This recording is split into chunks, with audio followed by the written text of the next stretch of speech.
Zo'r o'ylabsan. Ramazon 14-fevral, 8-mart, yangi yil yo tug'ilgan kunlardan kam bayram emas.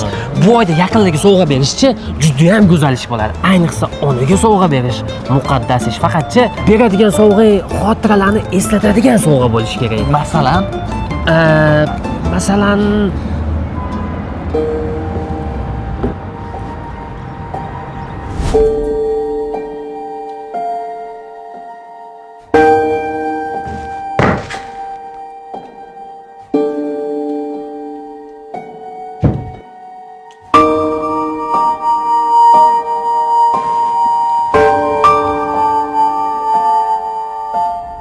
esla nima qiynardi? Nima yengillata oladi?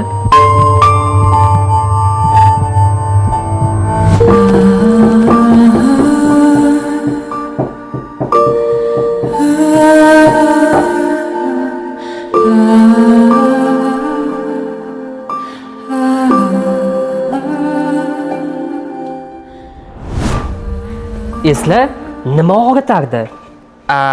Nima davo bo'la oladi?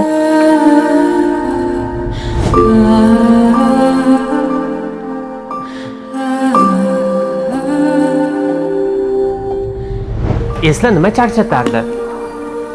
Nima hordiq beradi?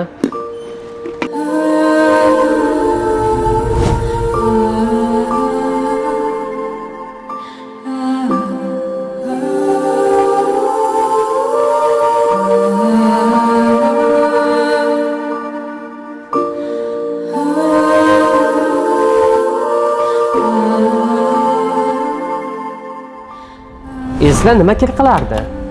Nima poklaydi? Mana shu savollarga javob bo'la oladigan sovg'a olish kerak. Kopda ham sotishayotganmi? Onam? Oyi, Ha, bolam. sizga savolim bor.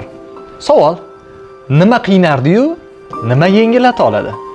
Nima og'ritadi-yu, nima davo bo'la oladi? Nima charchatardi, nima hordiq beradi, nima kir qiladi-yu, nima poklaydi? Topingchi. Ham bolam.